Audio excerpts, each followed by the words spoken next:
What is with this fascination of big American trucks now? I went down to the four-wheel drive show in Melbourne, was it last weekend I think it was, and there was some sensational stuff there. Got to see lots of cool things. I'll show you three things, if you like, that I thought was pretty bloody cool. And I got to meet up with a couple of other YouTube creators, Nash, Trev, g'day guys.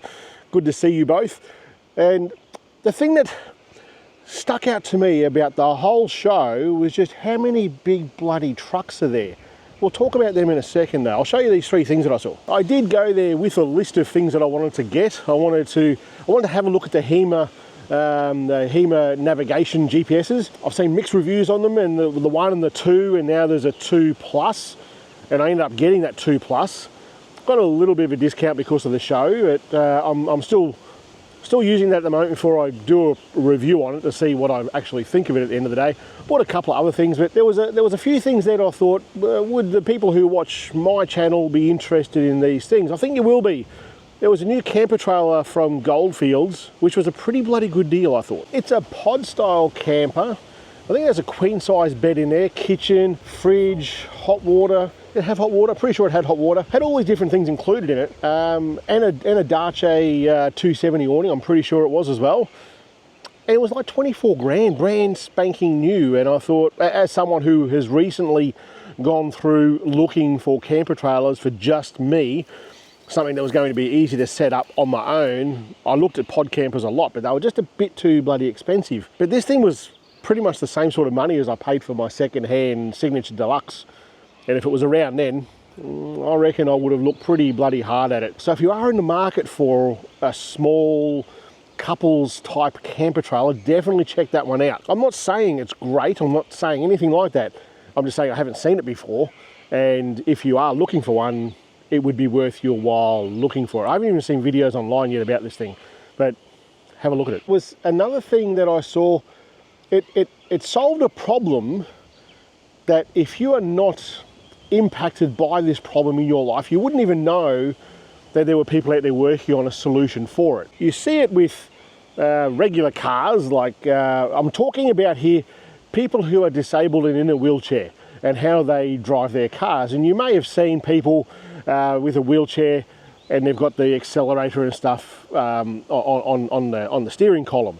And that's a pretty common thing, but I've never seen a vehicle that's off-road specifically built for this situation. And this setup that these guys have built, and I will say that when somebody modifies something, I think you can really tell a good modification by looking at something and going, I don't know if that's modified or that's the way it was built in the factory. And this vehicle, it looked like it was built this way in the factory, but it wasn't. They've extended this Ranger, and bloody hell, it looks good. So the person with the wheelchair, they go to the back back left-hand side, and the chair gets put into the vehicle or with them on it, and then they wheel themselves around. The chair that they're sitting on is actually the chair that they drive with. And there's two little ports there for airbags, like to plug in, so the airbags still work. And it was finished just really, really well. It was such a bloody good job. It was a credit to them.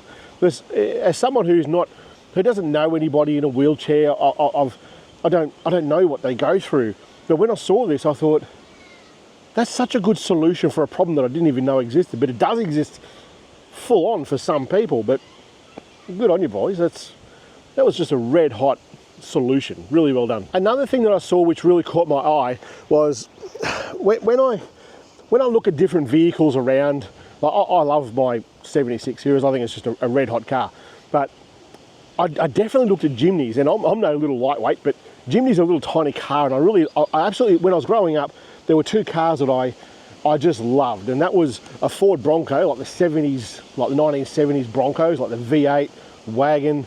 I just loved those things. It was the only thing I had on my wall when I was a kid. That was the only car that I had on my wall.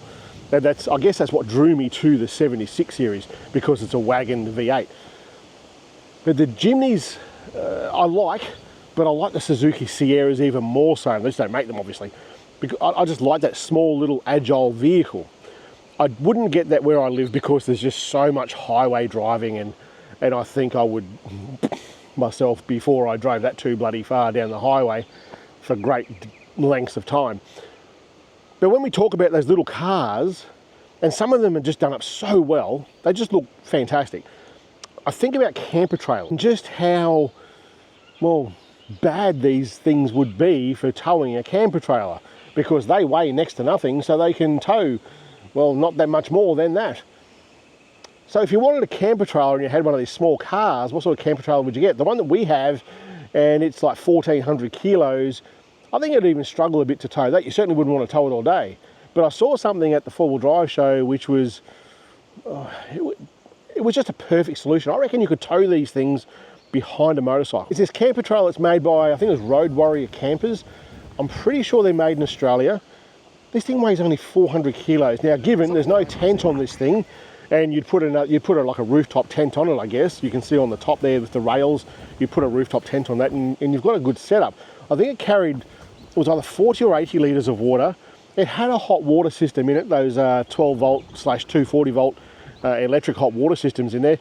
Had an inverter in there, had good storage for a fridge, and it was just built really well. It was finished really, really well. And I thought, who would use this? Because I wouldn't tow it. It's kind of small, even for my vehicle. But then I got thinking about those smaller cars, the Jimneys and stuff, people who use those for off-roading. This would be a red hot solution for those sorts of folks.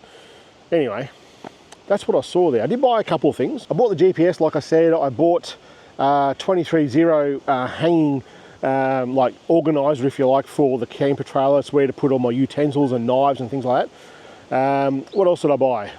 What else did I buy? I bought a Dunny Buddy. Both of those things, I might do a review on those later. You probably know what they are. You probably don't need a review. I did go there looking for a wireless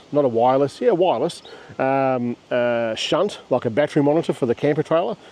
So I don't want to put a display anywhere. I'd rather just have the Bluetooth to my phone, and I couldn't find it. In looking at those Victron ones, and there's some good reviews online about those. That's the one that I was hoping to find. I just couldn't find one. I went to, what was that called? Hardcore. They have one, but it had a display, and I asked them how it compares. I asked the guy there, how does this compare to the Victron one? And he looked at me, I almost wasn't going to tell you this. He looked at me and he said, I don't know other people's gear, I know our gear. And I thought, what a shallow response. You're a salesman for this company. You should know the competitor's gear so you can talk about why yours is better or comparable to that one. So I didn't buy one. I'll just buy one of them online. The thing that stood out most of all this time at the four-wheel drive show, though, it was the amount of these big American trucks. And there's bloody heaps of them. Now, where we live up here, my brother-in-law has one. He has not a construction business, he had an agricultural and earth-moving business, and he tows some pretty big, heavy stuff, so I get that. And I get the argument also for some of the people who are using this just for towing, and they're nice and low to the ground to tow this massive caravan, and the safety of that is another issue. When I think about people who are buying these great big trucks, when I did my trip up to Brisbane, I saw quite a few of them towing massive caravans, and they are generally older folks. And I think to myself, how long have you had that? What experience do you have towing that massive thing now that you're retired from your financial planning job or something? And I think how friggin' dangerous that could potentially be. I don't know if they've got to do any sort of, I don't know, licensing or testing or whatever, I'm not sure. But you're towing, there's a lot of horsepower there, and you're towing a massive amount, and the vehicle itself weighs a lot. It's kind of a bad combination unless you are skilled at doing this. So I get the argument of having this big high horsepower engine or vehicle to tow a big camper or a big caravan or big machinery. I get that because they're still low to the ground. What I don't get are these massive American trucks that are raised up. Some of them look like they've been raised like a foot in the air from what they should be. I walked beside one of them and I could walk under the side mirror and not have it touch my head. They were that friggin' big. And I looked at this and I go, how the hell do you even get into this vehicle to drive it? From my way of thinking, it's it's just so impractical. I say this a few times.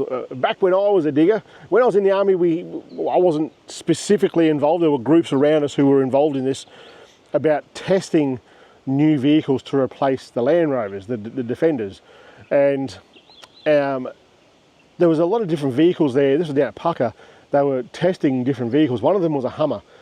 And they didn't use, one of the biggest downsides of the Hummer here in Australia was its size. Because with the Hummer, as you're coming in and out of trees, you just couldn't fit where the Range Rover would fit. So it was a big downside of that vehicle. And these big American trucks, I don't think are any different to that. They're massive vehicles, and all the tracks that we have all around our bushlands and the high country and all that sort of business, they're built with little cars like this, or narrow cars, like Australian sort of sized cars. And you don't need to look that far on some YouTube videos with YouTube creators who have got big American trucks, and good on ya. I'm not having a go, don't get me wrong. And I think to myself, and you watch them and you watch where they go, and they get stuck in some pretty interesting places that something smaller like this wouldn't necessarily get stuck. And they're getting stuck because of their big size. So you'd be buying something that's worth a bucket load of money. That's like half a house around where I live anyway. But it's worth a lot of money. There are definitely places you can't take it. Like out here in the bush here, as soon as you go off some track, there's no way you're getting those vehicles in through some of these trees. It's just not going to happen.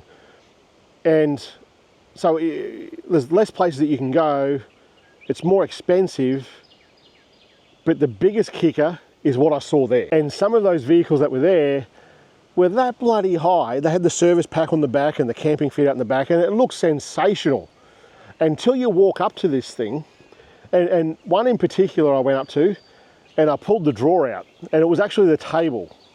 I pulled it out like this. This is the table.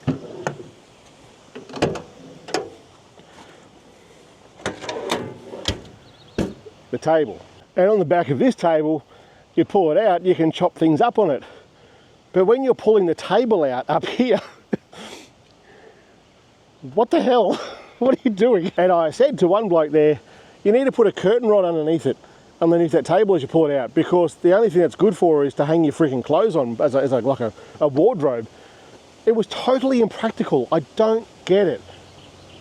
Am I missing something here or not? Like, tell me in the comments here, what am I missing? And I've spoken to so many people about this around the place, and a lot of people are saying they're good for around the country sort of trips, sure. For towing things, sure, I get all that. But I don't get when they jack them up until you could like hunt bloody stalks with a freaking rake. They're just so high. I don't understand it. They're totally impractical. They're worth so much money. Why are people doing this? Again, everyone to their own. I've always said, and I'm this way with everything in my life, you do whatever the hell you want to do as long as it doesn't hurt anyone else. And that's not hurting anyone else. I just don't understand it. So tell me, what am I missing? Why are these guys paying so much money for these things to have a vehicle that's seemingly very impractical? Let me know. All right, guys, catch you later.